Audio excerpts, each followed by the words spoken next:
It helps if I unmute, right? Hello, everybody.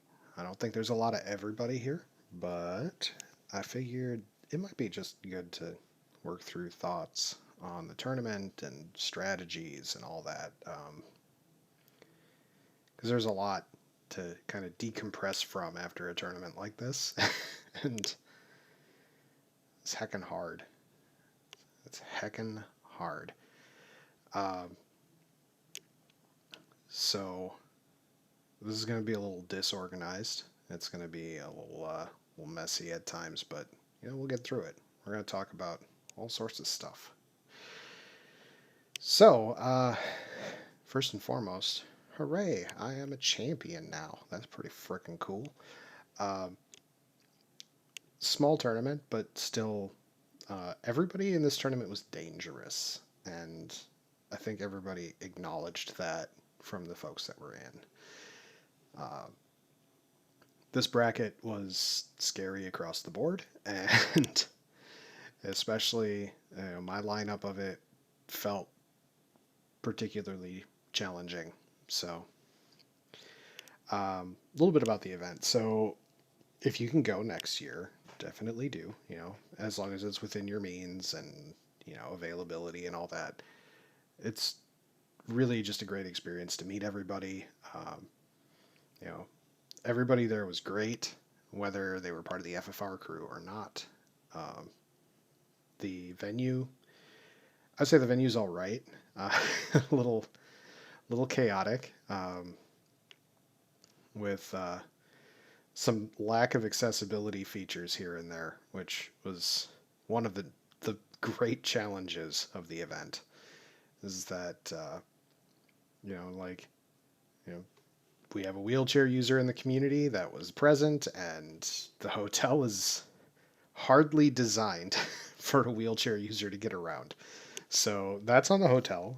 That's also a little bit on the booking side of things because we're in kind of a conference area, but it's a tiny elevator that can barely fit the wheelchair in it, um, and then the stage itself is on platforms, and so if Danny wanted to be restreamed, well, first off, she didn't. But if there was a reason to get her restreamed, it would have been very difficult. We would have had to make some interesting accommodations to make that happen.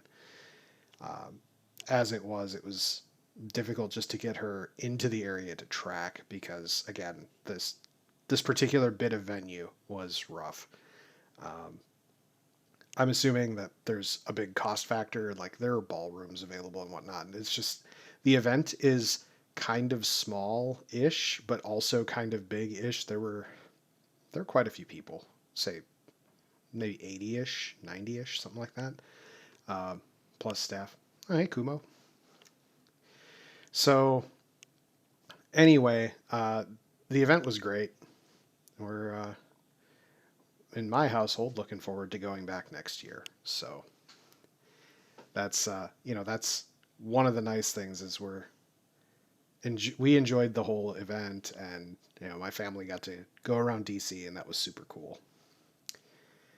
Um, so let's talk a little bit about all of the all of the stuff with the tournament. So, all right, in a double elimination bracket, you get to see a few opponents at a minimum, which is really nice. You're not just out after a best of three.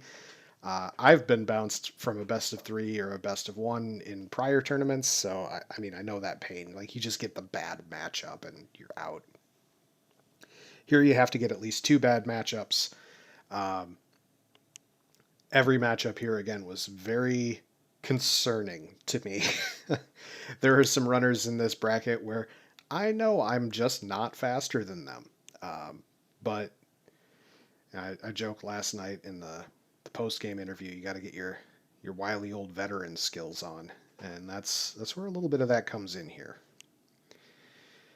So I got the bracket pulled up on the challenge page. I didn't get to watch Ikir v Luffy, but Luffy, I believe, took that fairly handily. Um, and going on to round two, just because we had to populate the bracket out a bit, with 9 players is a little awkward.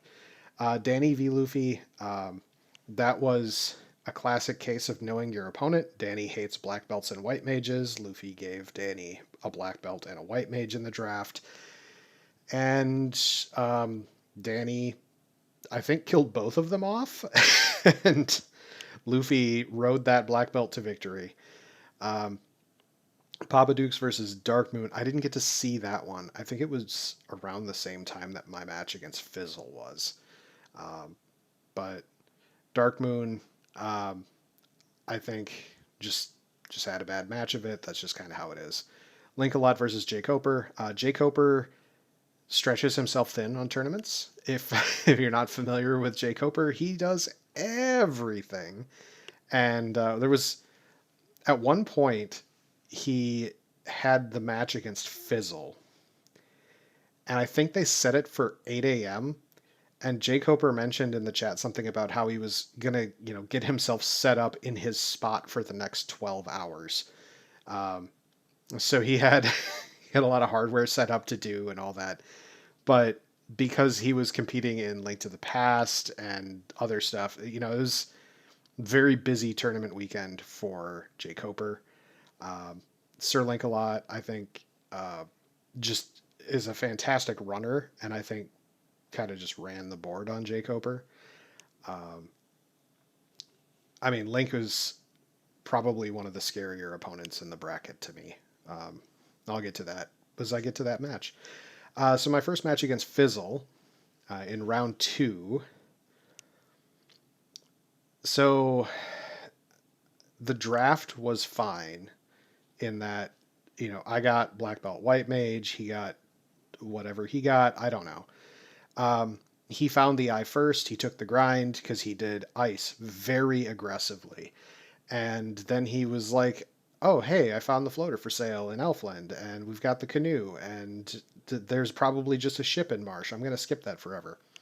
And this was a case of, one, misreading how the flags operate, but two, there's there's a joke in the community from when Dead Pulse was still around that you double down on bad decisions, and not going to Marsh was that bad decision. There was a loose cube in Marsh Locked, and I found it very early, and Fizzle never did. I finished, and Fizzle was still looking for it. So, that's a case of understanding the flags, because here's what happened is Fizzle thought that it was just going to be the ship there, but there were 2 problems with that theory. The first is we still had a loose outstanding, and loose tend to head out fairly early in the flag set. Not always, but fairly. But 2, there's an old set of placement logic where the ship and the canal have to be in the inner sea. And that is not the case in the tournament flag set that we just finished. So I knew this before I arrived at the event, and I had it confirmed to me when I saw Luffy doing a practice the night prior, and the ship was at Sarda. So it was one of those things where I knew what was going to potentially happen there. And it could have very well been the cube was the incentive in Marsh and the ship was in Sky or whatever. But the long and the short of it was, Fizzle committed to a play.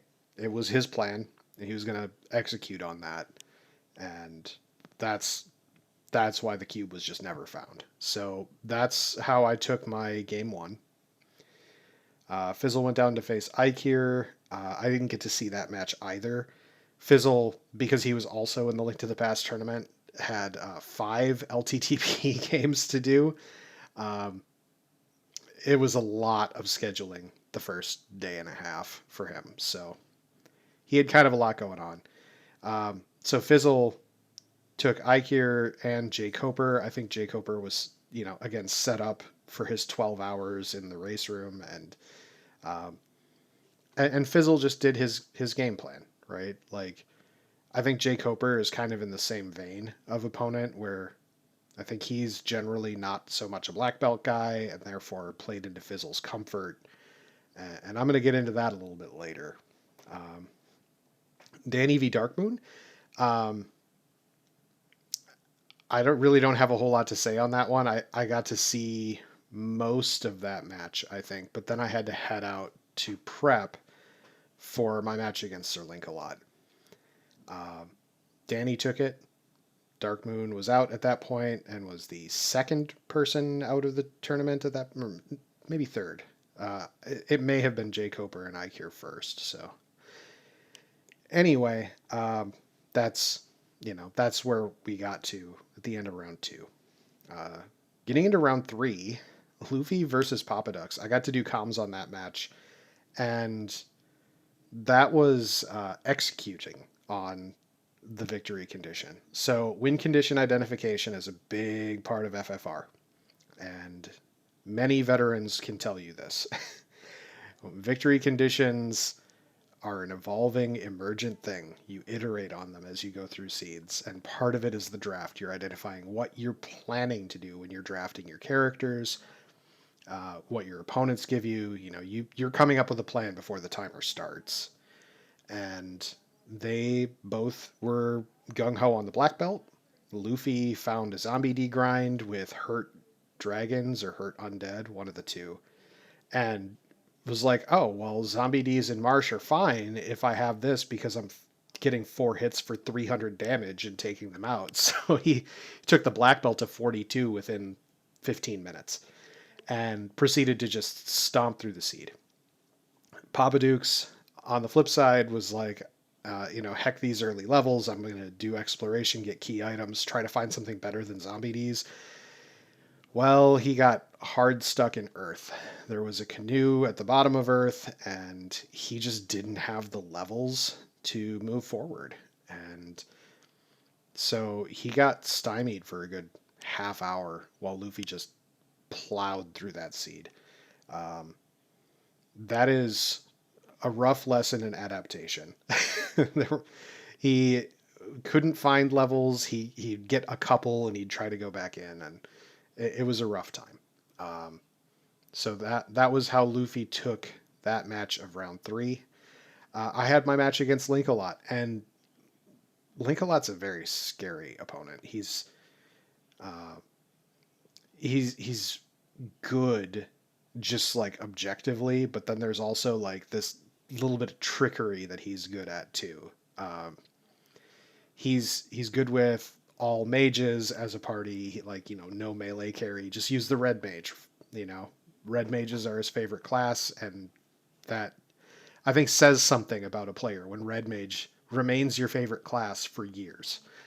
You get used to play styles that other people aren't used to, and that doesn't make you bad at other ones, but it informs you, right? Like, oh, I have to do XYZ against this opponent because this is how they play. And that match, um, I I engaged in the grind too early. Um, that was definitely a real problem. I thought I had lost just on how slow I was to get the grind off the ground. Link waited a little bit to get onto the grind. He started at about 8 levels after I did, just based on exploration experience. But he found the T-Rexes just like I did, took them just like I did. Um, but one of the deciding factors, and I hate to say that this is like the deciding factor, because every game, every race changes your trajectory and your decision making and your execution based on what's gone on before. You can get frustrated with a thing and start making mistakes. You can pick up the pace and start skipping boxes because you realize that you fell behind here or there. And Link, this is another thing with live racing. He had not fully secured his game area properly. And what I mean by that is there's extra chords involved in the stream process for SGL. What that meant was that the headphone cable. All right, we had our setup, whatever setup we were using. I think he and I both had laptops. My laptop's just over here, but we had to connect them by HDMI to get the video feed.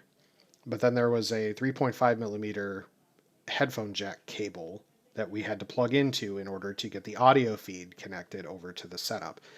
What would happen is it would like go out by HDMI, it would come back to us through the splitter, but if we didn't have the headphones plugged in, it wouldn't feed properly. It's very odd to me, but it's how it worked. It worked just fine. But what happened was that 3.5 millimeter cable, connected from an odd spot on the desk to your head, ends up getting kind of in the way in a weird fashion, and it sort of wrapped around his finger. And as he was coming out of marsh and trying to save, he moved his hand in such a way that it wrapped around his finger and it pulled down and hit the reset button before his save got registered. So he lost about a minute and a half in marsh as he had to redive to get the canoe and just get right back out. He knew nothing else was in there, but we finished within seconds of each other. I mean, I think it was 6 or 7 seconds apart. Like, it was very close. And so there's a degree to which, again, I'm hesitant to say that one moment caused the win, because again, everything cascades, everything changes your plans. But certainly a minute and a half extra time against Sir Link-A-Lot is a decider. And that was a moment of time for me, where I was able to catch up. I was able to get ahead. I made a mistake in Topher in that I didn't move the ribbon over to the red mage earlier, which meant that I didn't get fast on my black belt, which meant I had to use power gauntlet to power up a little bit. So I was like 2 rounds behind where I wanted to be, and yeah, it was that part was a mess, but we got through it. We're all through that. And so that was the end of round 3 winners bracket. Then we get on to some fun stuff. Papa Dukes versus Lord Fizzlebeef, where we got to see the double stuff comp. This was not a restreamed match, but I'm going to get to this a little bit later too. This is one of the points I've been thinking about for a few days, but Fizzle drafted Black Mage, Papa Duke's double white, and Fizzle said, "Screw you and your no melee, another Black Mage." And so they had just white mages and black mages. They both found the Masa. Fizzle is very used to the trash, it turns out. And that was the deciding factor. Again, we're going to get back to that because that's part of my conclusion bit. But that was one of the longer matches of the tournament. I think that was closer to hour 15, hour 30 in terms of total time. They both had some troubles in Topher, as you would imagine, for double white, double black. But, they got through it. They did their thing. Fizzle got through it. I think Papa Duke's forfeited because it was gross. And he was already lost, and, it was just wasn't a good time at that point. Link-A-Lot versus Danny. I'm pretty sure that one was a fighter thief red black seed, and Link-A-Lot showed all the skills, right? Danny is a solid racer, and she had a composition that's pretty comfortable for her, but all the same, Link is just a scary opponent. And I think that was just a matter of outplay. But again, there's no easy opponents in this bracket. All right, me versus Luffy. This one was a little weird. So this seed could have been a sub 40 And I felt bad about that in retrospect. Luffy deviated from his plan a bit and didn't get the herb out of Matoya, which meant he was late to get the canoe, which meant he was late to get in the air, and all of that. Um, we had a really fast encounter, hard reset encounter, and I didn't take advantage of that at all. Um, so that was a thing. I think I took Zombie D's and Earth for that one. I was level 42 within, I think, 17 minutes. Um, and, plowing along from there. But my big mistake, and, this is one of those things, sometimes you just need to chase the incentives, bro. Even in Toulouse. And if I had just chased the incentives instead of full clearing ice and volcano, I would have been in go mode at least 8 to 10 minutes earlier. It was a lot of chests. And that gave Luffy all the time in the world to catch up. He got into go mode pretty quick, got his grind done, all that. And then Topher, I just demolished it. Like he was not far behind me, but I absolutely blasted that Topher. Um, Short Topher is like that though. There's a reason I'm advocating for mid Topher now that we have that as an option. Um, but you know, props to Luffy. He came back after what I consider to be an unforced error. The not checking Matoya chests in Toulouse before you go to Provoca is a very dangerous thing. And I mean, he was right on my tail at the end, despite losing time to like wandering around trying to find a loose that he didn't know where it was, kind of thing. Fizzle versus Link a lot. Okay, so this was a broadcast match. I did comms for it, and this was just before I got sick on Sunday. Um, Fizzle drafted Fighter. Um, Link went Thief Black Belt, and Fizzle said, "Screw you, Thief." I think the Thief had um, heal magic or something. It had life for sure. uh, that makes a big difference. And there was a lot of divergence between the two, as Fizzle was not going to commit to the black belt, and Link was not going to commit to the fighter in this case. But again, we'll get back to this, but Fizzle was made to deal with trash, and so he dealt with trash. he's he's very good at that. Um, Fizzle v Luffy. Um, that was that was the game before I got sick. That one was good, but it came down to a loose placement that Luffy just wasn't going to find. Um, it was on the mermaid floor, like deep in the mermaid floor. Um, in fact, Luffy cleared Kraken's side and then left Onrak entirely. So he wasn't going to see that. That was essentially the decider, is that Fizzle checked Mermaid's side, found it, went on to finish it out because the cube was the go mode effectively. Um, and then on to last night. So last night, man, my draft idea was kind of blown up right out the gate. I mentioned it in the post game that both seeds had black belts with -1% hit per level, and it's kind of funny. I think Fizzle actually said that he was just kind of hoping and praying on that, and so Danny was able to deliver that by some magic of RNG. It was kind of amazing.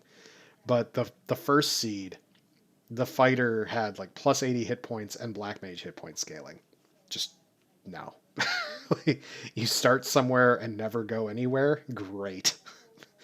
Um, it may have gotten to acceptable levels of hit points in the high 20s or something, but it was not going to be a fighter, right? It was going to be about as squishy as a typical thief at the end.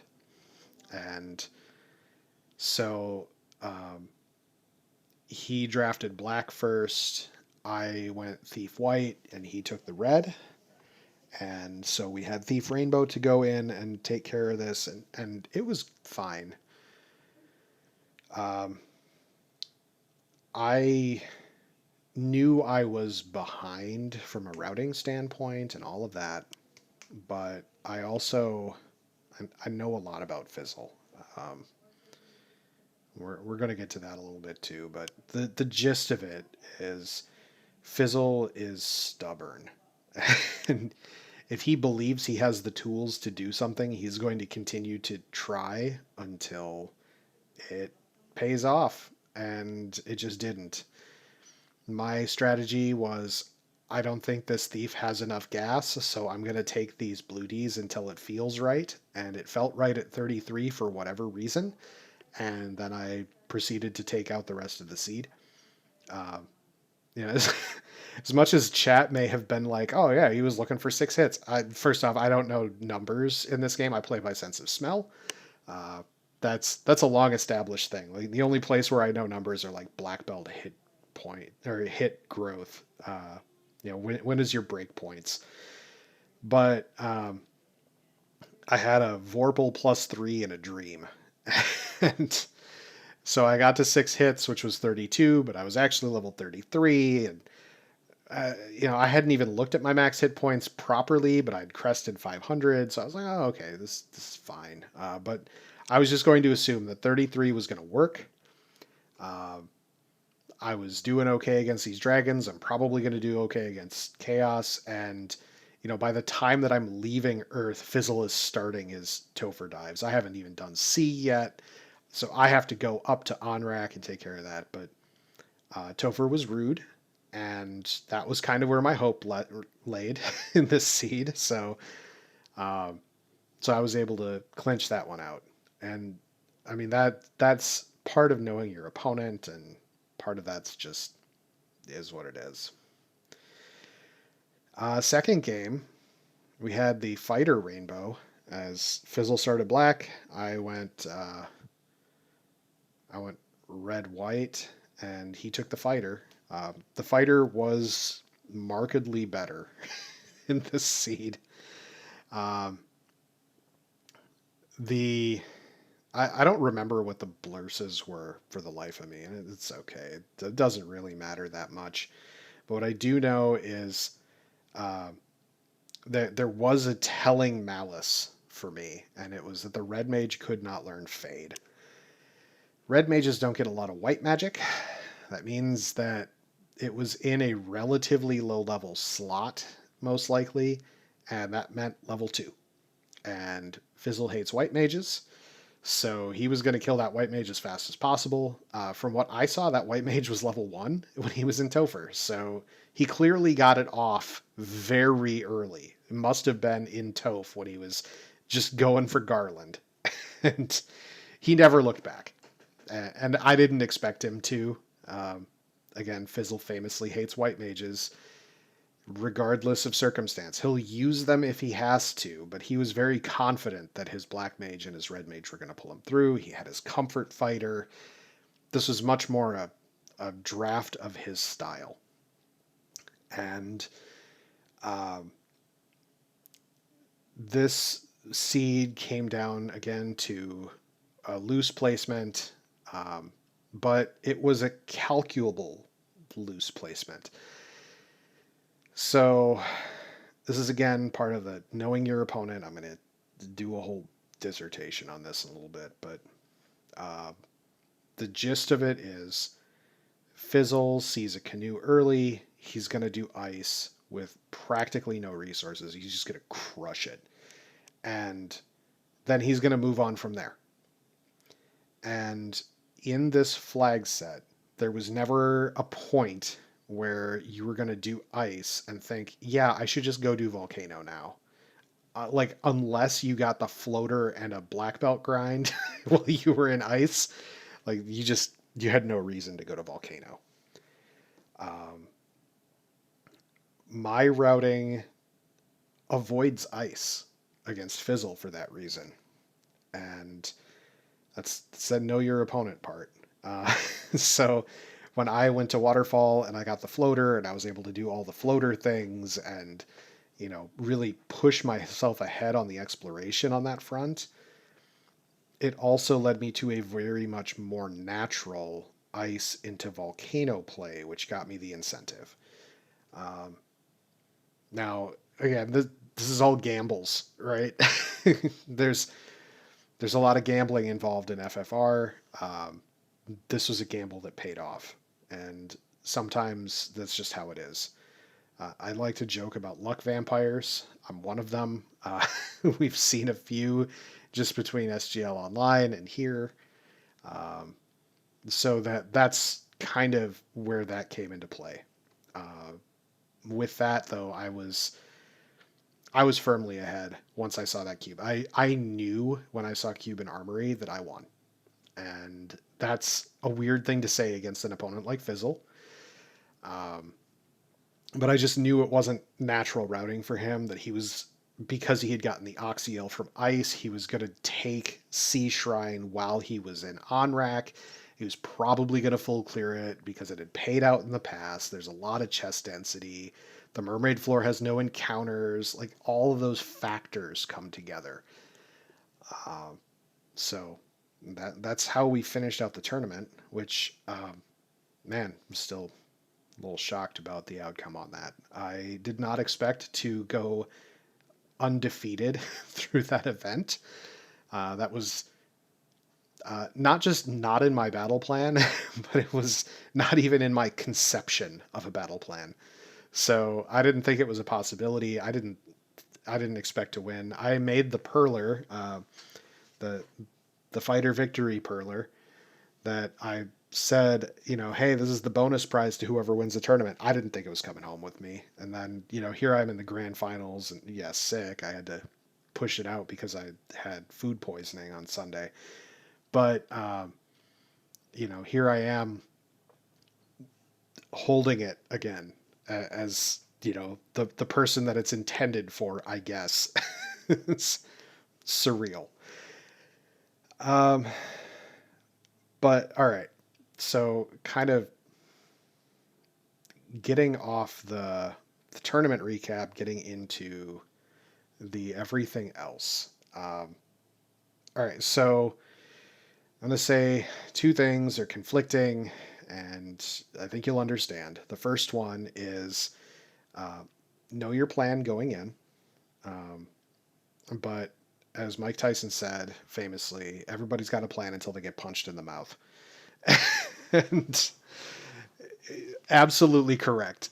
There is nothing wrong with that statement. There will never be anything wrong with that statement. It is 100% true. Um, your plan starts in practice. And that was one of the things that was really interesting about this whole tournament is I'd been doing practice, I've been doing four-mans, I've been trying different party compositions. And then Papa Dukes said one day, "Oh yeah, I've been doing a bunch of two-man strats, and it either works great or it fails hilariously." And I started doing two-man strats. And then Dark Moon was like, "Oh yeah, we all agreed to draft." I'm like, well, this practice all just went out the door. Um, there was a lot of figuring out how to shift that around. 1 second, my dog needs to get out of my office.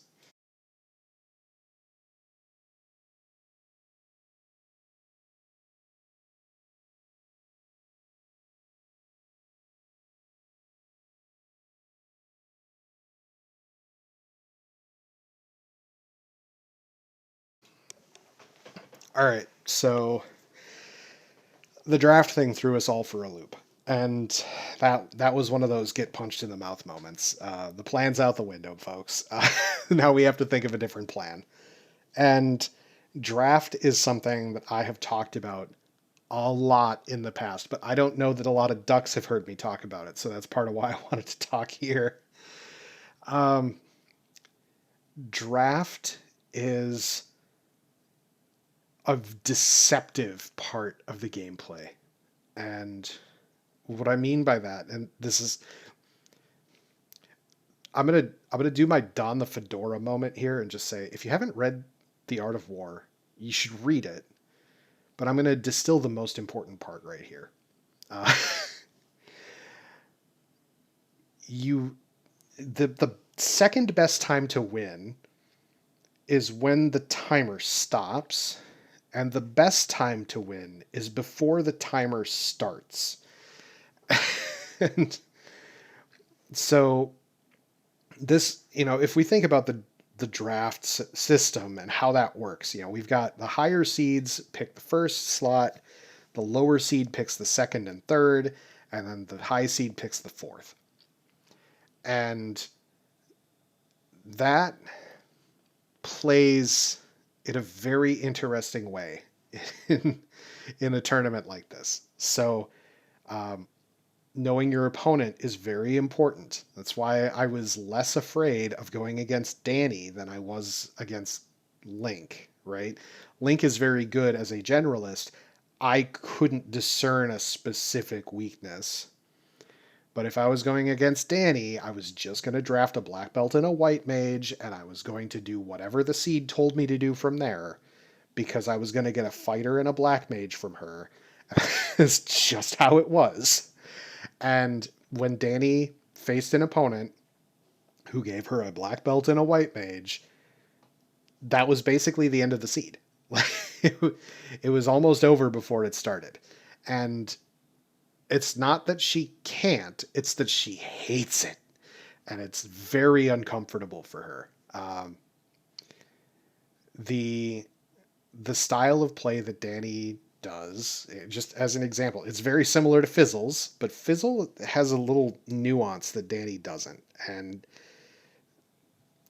I talked about that a bit, but so so the plan for me as I was going through, so Fizzle was, I'm gonna try to draft a black belt and a white mage, and I'm gonna, do that thing because he doesn't like them either. I know he can play them. He can play them very well. He's very good. He's very proficient at this game. Um, but both of those classes make him uncomfortable. Um, so that was my plan for round two here, going up against Fizzle the first time. In the game against Link, this is going to sound a little bit, you know, suspicious almost. I don't know exactly what I want to say on that front, but there is a degree. I realize now I've just had this on emote only the entire time. Sorry about that, Kumo. So the the understanding your space when you're racing and getting comfortable and getting your setup the way you like it is something that's very natural to me. Um, I don't race until I've got myself situated. There's, there's an ongoing joke from Shimbabi, but also I subscribe to it heavily. Is that is it really a race unless you've peed 3 times before? Like, it's just getting yourself comfortable, getting yourself in your space, dealing with the stress that comes along with it. And after the game against Link, he started really taking care of that space, that physical preparation. He wasn't going to let the wires determine a winner again. It was the way that he was thinking and talking about it. And so that was a thing. Um, I, again, just, I'm so specific about my setup and how I play. And I was practicing a lot on the laptop. And, while I hadn't been practicing with earbuds, um, you practice or you perform how you practice, right? Uh, so, make sure you're engaging your space properly when you're getting into the game and all of that.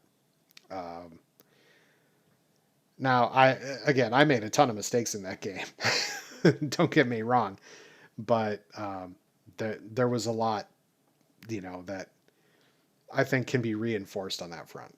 Um, so I'm gonna follow the chain a little bit because I think that this is also instructive. So, um, Luffy v Papa Dukes, what I learned from watching Luffy, and I joke, I don't really scout while I'm doing comms, but like Luffy and I exist on the same brainwave practically. I've worked with him so long on the duck program at this point. It's been a year and a half of the two of us working together on stuff. And while I do a lot of the program, he's kind of more along for the ride in some regards. But when we do things together, quite literally, we say to each other, "Get out of my brain."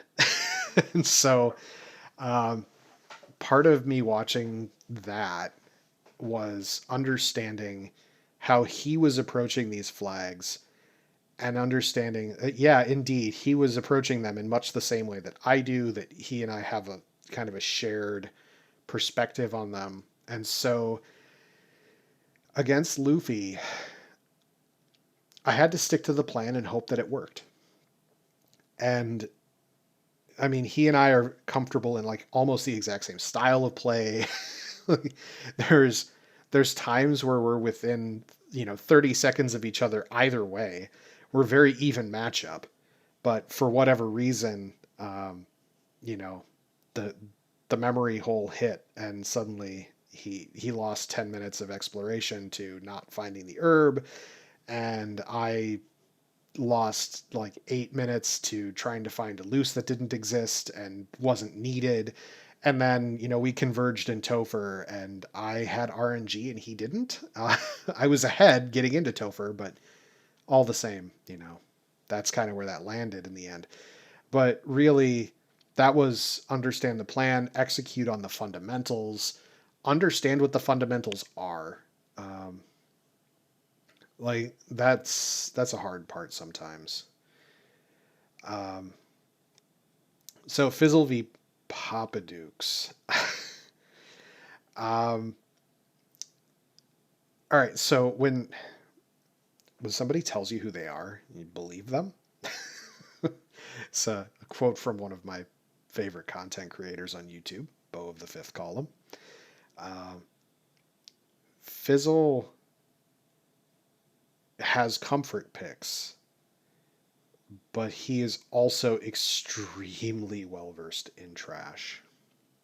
Extremely well versed. Um, so when when Papa Dukes tried to call his bluff with a double white mage, I kind of knew it was going to end poorly for Papa Dukes because that was just the thing. But it also told me a couple other things about Fizzle strategy, which was I'm not locked in here with you. You're locked in here with me, as the line goes. It's Rorschach in, I can't even remember the name of the movie now. It's kind of a grimmer superhero thing, but the idea of you invited me to the trash fire, but it was actually my trash fire all along, and now we're all mages, and I'm just gonna wallop you with experience in this. Fizzle, it turns out, is best engaged when he is only mildly uncomfortable. And that means that he is willing to take a little bit longer to ensure he has the proper resources when he is less comfortable. Um, but if he's just mildly annoyed, um, he's gonna assume he has what he has and it's good enough. Um, and I know he's a hard-headed individual sometimes, very stubborn, and once he thinks he has it, he's convinced he has it. So um, he knew he had it in that match because he was engaging in trash, and trash is what you know, he joked in the post game, you merely adopted the trash. I was born in it, molded by it, and that was post game versus Link. But I mean, it was kind of the same thing, right? Like he had all melees for that, and that was really telling. Again, this is not a comfortable party. We know this is a trash party. but you tried to invite me to my own trash fire. So that informed me for the finals of what I needed to do. Luffy v Fizzle wasn't as teachable, other than knowing that Fizzle was going to check C, that he was comfortable checking all of C when he was there, that sort of thing. I know that Fizzle subscribes to the never go to Onrack twice category of runners. Um, you only do that if you absolutely have to. It's, yup. So going into the finals. All right. Shout outs to Danny again for making the black belts feel unplayable, even if they're not. Like they're still fine, right? But like they didn't feel good with -1 hit percent per level. I don't know the breakpoints on that. Not clearly. What I do know is it's like 42 or 43 to get 8 hits instead of 32. And that feels gross. It feels disgusting. And that means that the whole grind is delayed. Normally you're looking at 10, 21, 32, 42. Those are your breakpoints. And 10 is to get to 4 hits, which is like the first time you can maybe kill a monster. And really, it's still terrible, but you can kind of fudge it a little bit. And then 21, maybe you're killing like something soft, like an eye or a low hit point Agam or whatever. And then 32, you feel like you're a legitimate character. Um, and then as you ramp up, you're greater. But with the -1% hit per level, um, throw that all out the window. It all feels bad. You're looking at like 13 or 14 to get to 4 hits, and I'm like literally doing the math in my head right now. Like 28 to get to 6. It's nothing feels good. Nothing feels good at all. Um, so anyway, that sort of threw off my plan there. But what I recognized was Fizzle was done playing around in the draft. He was not going to accept crap from me on the draft. And he wanted to get closer to his comfort. But the White Mage is still a blind spot for him. And that's where that understanding of the essence of the fizz, if you will, and understanding your opponent is so essential in draft, because again, it's the best time to win is before the timer starts, because you know your opponent, you know how to mess with their game plan in a way that's not going to mess with yours, or that it's going to complement yours in some way. But really what I learned through the tournament, watching the different matches, participating in the different matches, was against Fizzle, I needed to get him to mildly annoyed to pull it out. And if it worked, it was going to work. And if it didn't, it wasn't. And that's just how it was going to be. Like, if he's given his comfort and the seed plays out to his comfort, I'm just going to get crushed. He is legitimately faster than me.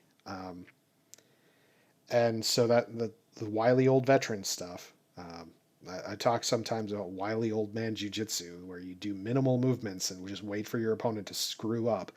That's kind of what I was doing. So the first game, we had the terrible fighter, we had the terrible black belt, and I took the thief as the melee carry because he opened with black mage. And I mentioned in the post game interview as well, this is actually super important. Against a person like Fizzle, you want to draft first and last. You don't want to draft in the middle. Against an average opponent where you don't necessarily know your strengths or your weaknesses, taking that middle position is actually great, because you can spike the draft and see how they panic. And Fizzle's not going to panic. He's got a lot of wiles. He's got a lot of experience. But what he was willing to do was compromise to the center. And again, getting him to that mildly annoyed place it was really the key, because while he's very used to the fighter carry, he doesn't like thieves as much. He's kind of accepted their requirement, right? Like the agility is just so powerful. When you have 80 starting agility, it's just bonkers how good they are. Um, so setting the thief as the carry in the draft and then watching him pick the red mage at the end for a rainbow comp told me kind of where his thought process was. And I did not expect him to go get levels, and he lived up to my expectations. He said at the end, what's a grind? And I was like, yep, there was the deciding factor. Um, so, thinking about your opponent in that perspective is very important. Uh, the second game, more to his strength. But again, I know my opponent, and so I was willing to take a gamble on Waterfall being the play, right? And it turned into the floater, and that was great. I knew that in a straight up fight, I was probably going to get wrecked. So, again, play to your strengths. And the the loose played to my strength in that one. It played out to my expectations, but that's part of the routing decision. Was I was likely to check Volcano and Fizzle wasn't. Um, so if it landed in Volcano, I was ahead. If it didn't land there, if it landed in C instead, that was going to be a problem for me. I was probably going to lose. Um, but I had an XCal +5, a knight with life 2 and cure 4. Like I had no fear going into that Topher. Um, and that was on the back of a routing decision that was based on my opponent. So that was more of the second best time. The second best way to win is when the timer ends. Uh, but even that little bit of knowledge at the start in the draft where I saw the red mage can't learn fade told me the white mage had value and that Fizzle was going to discount it because it's a white mage, and he absolutely did. So, anyway, that is a long form ramble for almost an hour as I give a lecture to one. I am going to put this on YouTube just kind of as a, I don't know, it's sort of a journal of sorts. But the ideas that I touched on here really come down to understand your format, understand how you can influence a race before it starts, um, and really just use that to your advantage as much as you can. The 1v1 format is very different than a group race. A group race, you kind of have to you develop your plan and you go for it based on your practice, and you just have to trust that your plan is better than your opponent's plans and that your comfort with a thing is greater than theirs. Um, in the 1v1 format, it's way more nuanced, and uh, that played out here. I talked a lot about Spring Tournament 2021, my match against Will Cleosis. That was another case of win before the timer starts, because that tournament was very much in a black belt meta. That one was one where he was running fighter red because it was his comfort, and I offered him 2 modifications to the flags because we were allowed to do that. The first one was, hey, let's do a force 1 melee, 1 mage. And, me coming out as I was still a duckling during that winter tournament, or spring tournament, actually. But I was still a duckling, and he was, the wily old veteran, right? Like he's got a lot of experience under his belt. And I said, how about 1 melee, 1 mage, and a forced war mech? And he said no to the party, but accepted the war mech. And the war mech was what I was actually going for. That was something where I was like, well, I'm planning on a black belt, and I'm expecting him to say no to my gambit of the party side. But I think he'll accept the war mech because he feels like he's in a superior position. And so I'm going to try to play off of that. And that worked. He got wrecked by the war mech, and then he went to ice and he saw the eye tile on the drop down as I was finishing up my grind. And I punched through the war mech and the rest of the seed, and that was the end of the group stage for me. Was taking down Wilkliosis and preventing him from having a 3-0 through groups. So, it's all about that strategy and understanding where the strategy comes in before you engage and how you practice and what you choose to learn. So, real quick rundown: lessons learned, lessons for ducks, lessons for whoever's watching this in the future, probably for myself too. Step one, develop your plan in practice.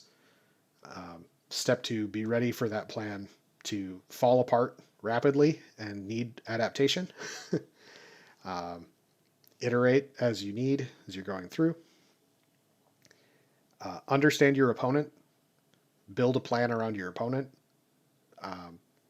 I spent more time than I want to admit thinking about drafts against specific people and understanding, what are they going to pick? How am I going to respond? What can I spike with? What can I, adapt with? All that.